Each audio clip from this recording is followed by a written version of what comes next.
Dans ce tutoriel, je vais vous montrer comment coder une animation CSS. Donc ça se fait en 3 étapes. La première, évidemment, consiste à implanter l'élément HTML à animer et à déterminer les propriétés CSS qui vont évoluer dans le temps. Ensuite, il faut coder l'animation elle-même. Il faut se servir de ces 3 propriétés-là.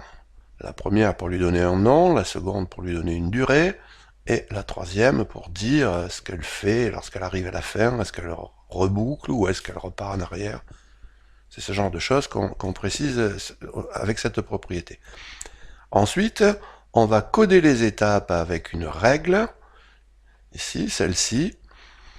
Donc ça consiste à découper le temps en un nombre entier d'intervalles et à spécifier l'évolution des propriétés à chaque étape. C'est ce qui permet de faire varier les propriétés dans le temps et d'animer l'élément HTML.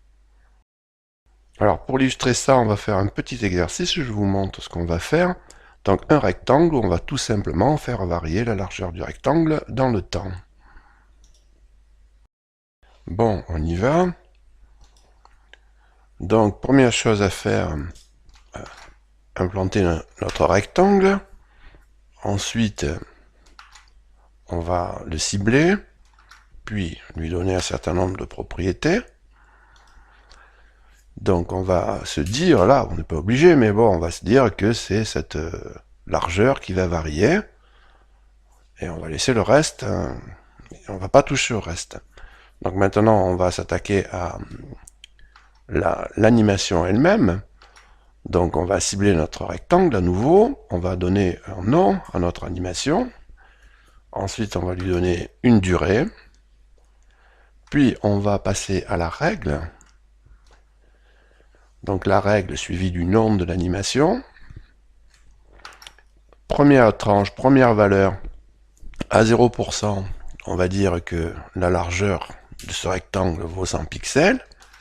À 50%, la largeur de rectangle vaut 200 pixels. Et à 100% du temps, c'est du temps là dont je parle, on revient à 100 pixels.